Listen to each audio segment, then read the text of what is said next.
हरि ओम ओमजमनं देवं कन्याग्नि वचनो देवते स्वाहा अजमनं देवं कन्याग्नि वचनो देवते स्वाहा ओमजमनं देवं कन्याग्नि वचनो देवते स्वाहा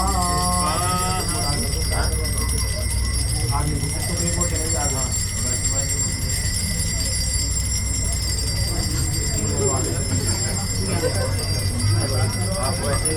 ओम भद्रं कर्णेभिर्नो यावदेवा भद्रं भद्रमस्तु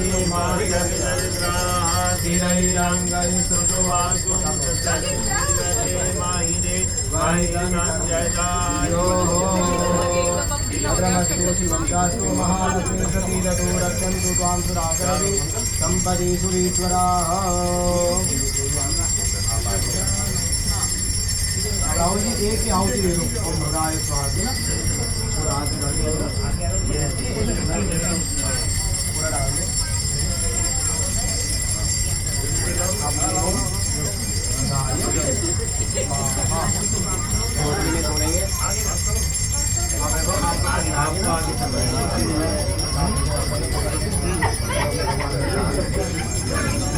ओम मंगलम भगवान विष्णु मंगलम गरुड़ध्वज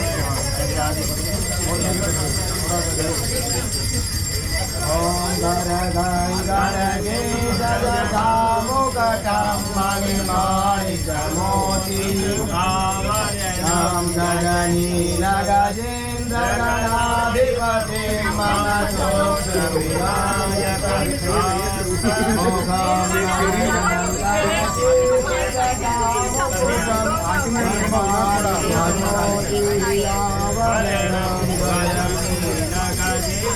गणाधिपते मम तोष्टविनायकस्ति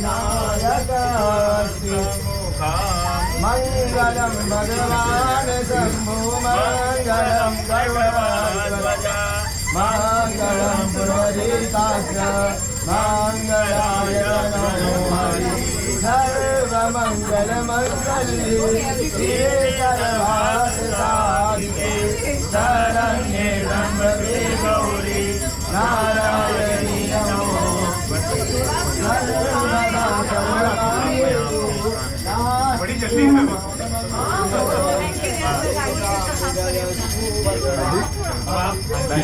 आगे कर दो आगे कर दीजिए वैभव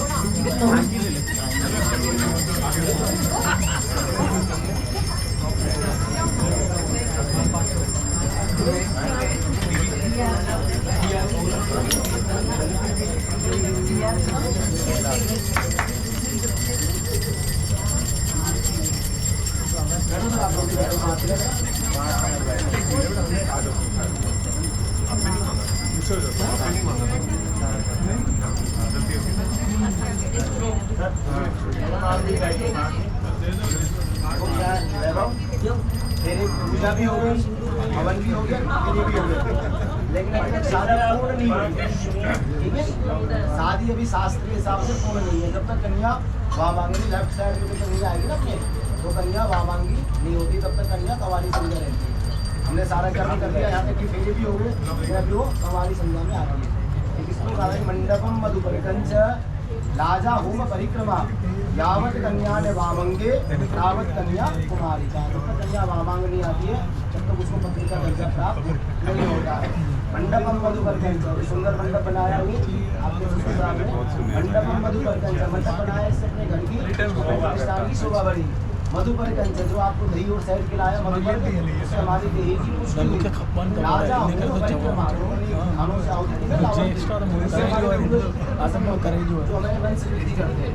और यावत कन्या ने वामांगे तावत कन्या कुमारी, जब तक कन्या वामांगे नहीं आती है तब तक कन्या कुमारी रहती है। तो कन्या पत्नी बनने के लिए तैयार है, लेकिन कन्या की कुछ शर्तें होती हैं जिनको सप्त वचन हम बोलते हैं। कन्या पत्नी तो बनने के लिए तैयार है, लेकिन उसकी कुछ शर्तें होती है, वो आपको एक्सेप्ट करनी होती है। 7 शर्तें होती है, उनको बोलते हैं सप्त वचन। किस प्रकार है वो कि तीर्थ व्रत उद्यापन यज्ञ दान मम संग, नाथ करोगे यदि आऊंगी भाव तुम्हारे अंग। वो पहली शर्त में कन्या क्या कहती है कि हे स्वामी, यदि आप कोई तीर्थ व्रत उद्यापन यज्ञ आदि करते हैं, जिस प्रकार आज हमने मिलकर यज्ञ किया, पूजन किया, ऐसा कोई आप कर्म करते हैं, पूजा पाठ इत्यादि, कहीं तीर्थ में आप जाते हैं घूमने, तो मुझे अपने साथ लेके जाएं तो मैं अपनी पत्नी बनने के लिए तैयार हुआ। आप बोले ओम स्वस्ति, मुझे स्वीकार है, हिंदी में बोल सकते हैं।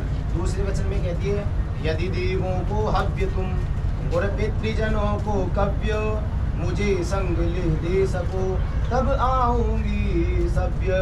दूसरी शर्त में कन्या क्या कहती है, यदि देवों को हव्य तुम, जिस प्रकार आज हमने देवताओं को हवन किया, इसी प्रकार अगर हम कोई भी धर्म अनुष्ठान इत्यादि यज्ञ कर्म करते हैं और अपने पूर्वज पितरों के लिए कोई भी तर्पण इत्यादि कर्म करते हैं, उसमें भी आप मुझे अपनी सहभागी नहीं बनाए तो मैं आपकी पत्नी बनने के लिए तैयार हूँ, वामांग आने के लिए तैयार हूँ। आप बोलेंगे ओम स्वस्थ, मुझे स्वीकार है।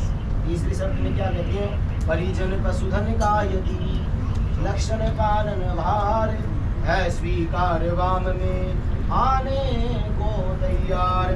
तीसरी शर्त में कहते हैं परिजन पशुधन का यदि, परिजन जो परिवार के सदस्य हैं, आज सिर्फ आपके परिवार के सदस्य मेरे परिवार के सदस्य हैं। पशुधन आजकल होता नहीं है, गाँव में पहले पशुधन भी होता था, गाय भैंस इत्यादि से करते थे लोग। इन परिजन पशुधन का यदि रक्षण पालन भार, आज के बाद मेरी जिम्मेदारी है परिवार के सदस्यों को संभालने की, किसको क्या खिलाना है, कैसे बैठाना है, कोई आएगा जाएगा, वो सब मेरी जिम्मेदारी है। लेकिन उसमें भी आप अगर सहभागी बने तो मैं आपकी पत्नी बनने के लिए तैयार हूँ। आप बोले ओम स्वस्थ है, मुझे स्वीकार है। चौथे शब्द में क्या कहती है, क्या आय है श्रीमान की, क्या खर्च होता है कहाँ, अवगत रहूँ किस बात से, कितना जमा है धन कहाँ। कि श्रीमान जी आपकी क्या तो आय है, कहाँ से तो आप कमाते हो, कहाँ पे आप खर्च करते हैं, और कितना आपने अपनी इत्यादि जोड़ा हुआ है वो सब मुझे पता है। क्योंकि इसमें भी क्या है कि अब यहाँ पे एक साथ आज़ादी कन्या भी घर में नहीं पहुँची, उससे पहले भी आज हमारे पूरा बैंक अकाउंट जानना चाहिए। लेकिन क्या कि समय का पता नहीं है कब क्या हो, समय की बात है। अभी थोड़ा सा समय तो ज़्यादा लग रहा है, ये एक समय की बात है। भगवान राम के दरबार में उनके मुकुट और चरण दोनों आपस में संवाद कर रहे थे। जो मुकुट जो भगवान के चरण पादुकाओं को चढ़ा रहा था कि तुम देखो कितने अभागी हो और मैं कितना भाग्यशाली हूँ कि भगवान राम के शीश पर हमेशा विराजमान रहता हूँ और तुम चरणों में पड़े रहते हो। तब उसमें चरणों ने क्या कहा था चरण पादुकाओं ने कि समय की बात है, समय लौट कर आएगा, दशरथ का बेटा राम 14 वर्ष में उनको जाएगा, मुकुट पड़ा रह जाएगा और चरण सिंहासन पर राज करेंगे। तो जो भगवान राम का मुकुट था वो काम नहीं आया, 14 वर्ष भरत जो चरण पादुका लेकर आए उन्होंने ही राज किया। इसलिए आज हमारा समय भगवान की कृपा से बहुत अच्छा है। कल को देश काल परिस्थिति बदले, कुछ समय ऐसा हो जाए तो कन्या इसलिए पूछती कि आप मुझे बताएं कि विपत्ति में हमारे वो धन काम आ सके। इसलिए आप मुझे उन चीज़ों से मुझे चाहिए नहीं, लेकिन नॉलेज में होना चाहिए। आप बोलिए ओम स्वस्थ है, मुझे स्वीकार है। 5